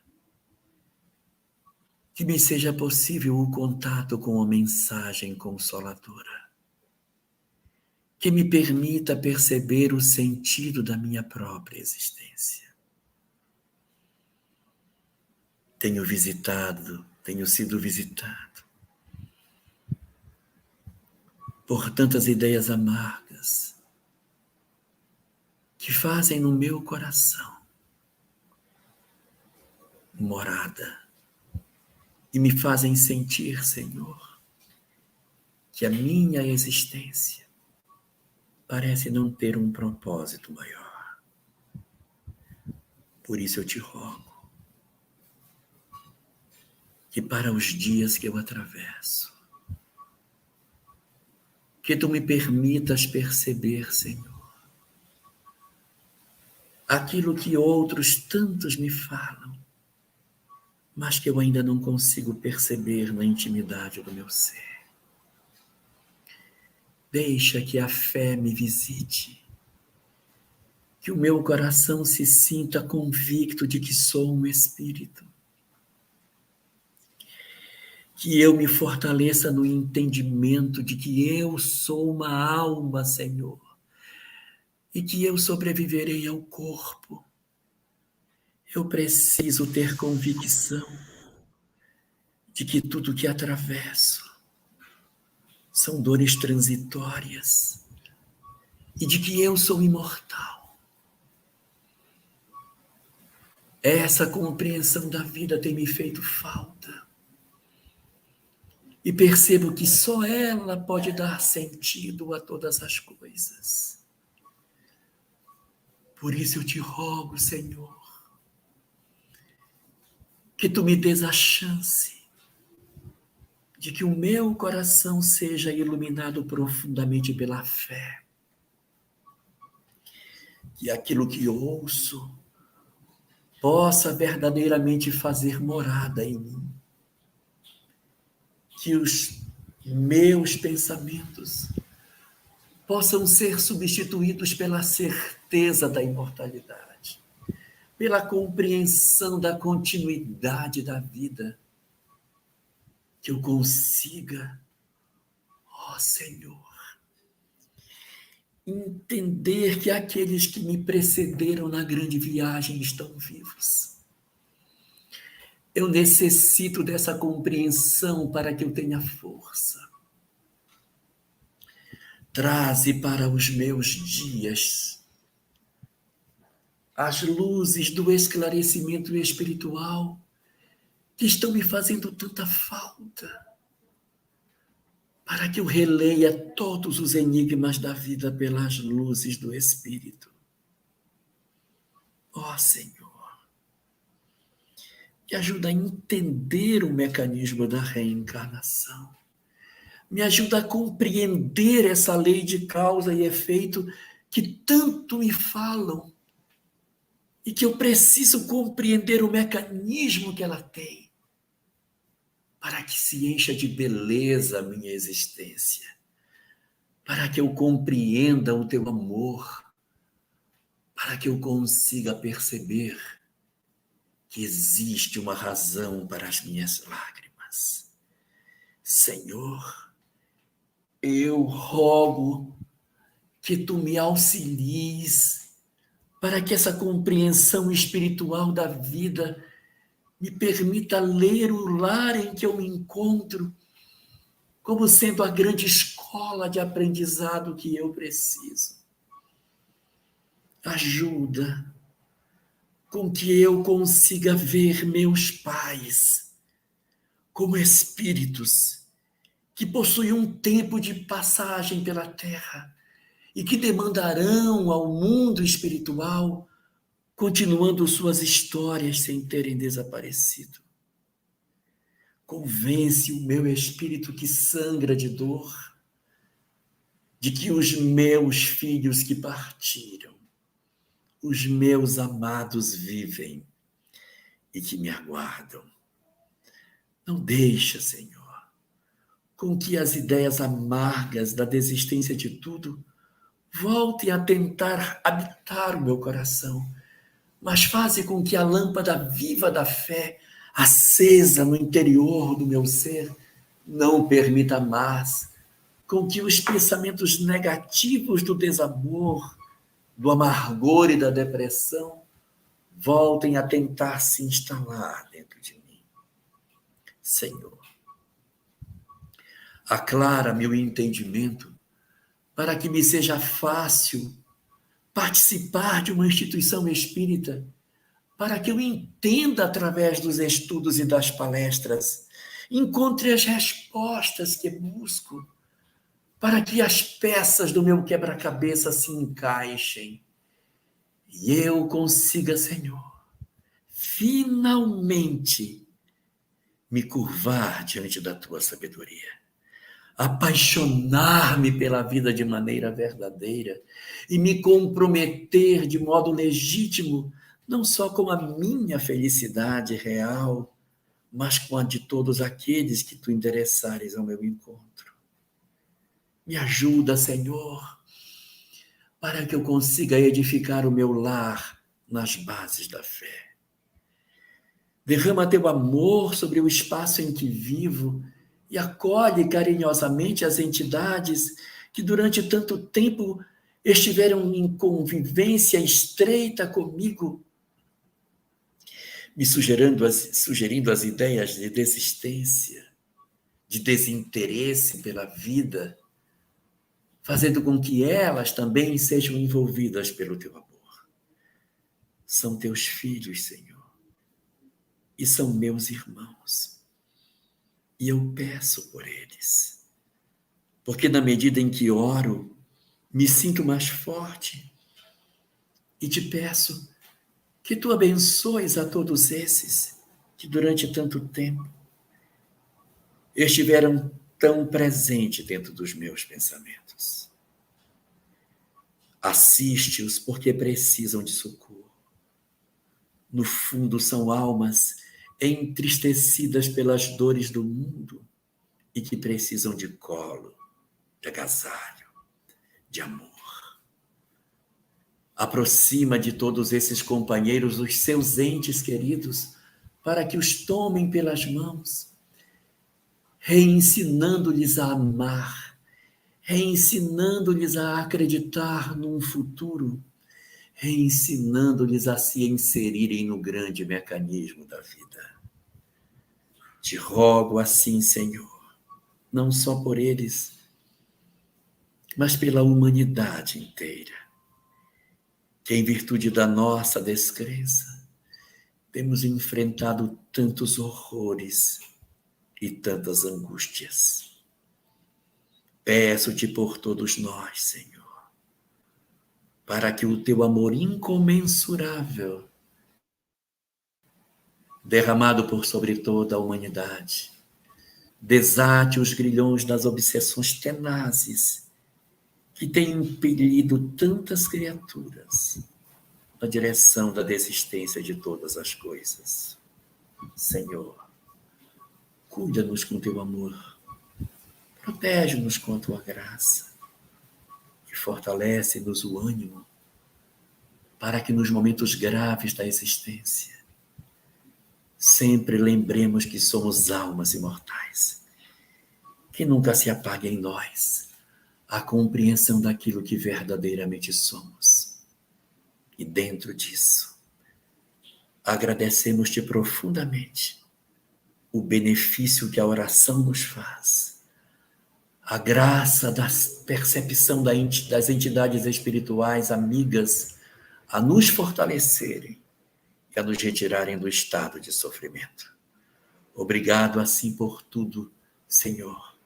Obrigado, meu anjo guardião, meu espírito benfeitor, pela tua presença nesse momento ao meu lado. Agradeço-te profundamente por todo o amparo que me dedicaste e dedicas durante toda esta minha passagem sobre a terra. Que o teu amor, Senhor, permaneça conosco e que a tua solicitude, meu querido benfeitor, nunca me falte, para que a graça de Deus esteja sobre nós, abençoando as nossas vidas e nos oportunizando a certeza de uma manhã feliz sob as bênçãos de Deus e a sua misericordiosa paz. Muito obrigado, Senhor. Muito bem, a nossa gratidão mais uma vez ao alto pelo amparo desse nosso trabalho. Divina, o seu boa noite. Quero deixar aqui o nosso abraço fraterno a todos os nossos queridos irmãos, dizer que Jesus, né, é a nossa inspiração. Por mais difícil que esteja, continue, tá? Continue em frente, sempre. Um abraço, um beijo no coração de cada um. Jorge, seu boa noite. A minha camisa de hoje é uma homenagem ao Setembro Amarelo, tá? Desejo a todos nós uma semana maravilhosa e que a gente possa aproveitar bastante e colaborar com as pessoas que precisam em torno de nós. Tá bom? Então é isso, ó. O Jorge falou muito bem. Vamos ser instrumentos para ajudar aqueles que estão perto de nós e que muitas vezes precisam da nossa mão amiga, porque Deus ajuda o homem pelo próprio homem. Ótimo dia para vocês, ótima semana. Ó, a gente vai encerrar com essa chamada. A gente abriu o terceiro lote. Vem para o céu. Vem para o céu. A gente comemorar 15 anos da Web Rádio Fraternidade, tá? Fica com Deus. Muita paz para todo mundo. Tchau. Vem aí o 7º Céu, Congresso Espírita de Uberlândia, dias 26, 27 e 28 de janeiro de 2024. Vamos comemorar 15 anos da Web Rádio Fraternidade. O evento será realizado no Center Convention, dentro do Complexo Center Shopping. Estarão presentes os expositores Adeilson Salles, Ana Tereza Camasmi, Denise Lino, Eulália Bueno, Geraldo Campetti, Haroldo Dutra Dias, Irvênia Prada, Jorge Elahá, José Carlos De Luca, Juscelma Coelho, Marina Alves, Nina, Rafael Siqueira, Rossandro Klingen, Sâmia Maria Awada, Elahá Canto, Simão Pedro e Vitor Hugo Menino. Teremos também a presença dos artistas a Natasha Mequena, Carla Rezende, Cacá Rezende, Tim e Vanessa e Moacir Camargo. O Céu é um evento para a família, com espaço também para as crianças no Céuzinho e os jovens no Céu Jovem.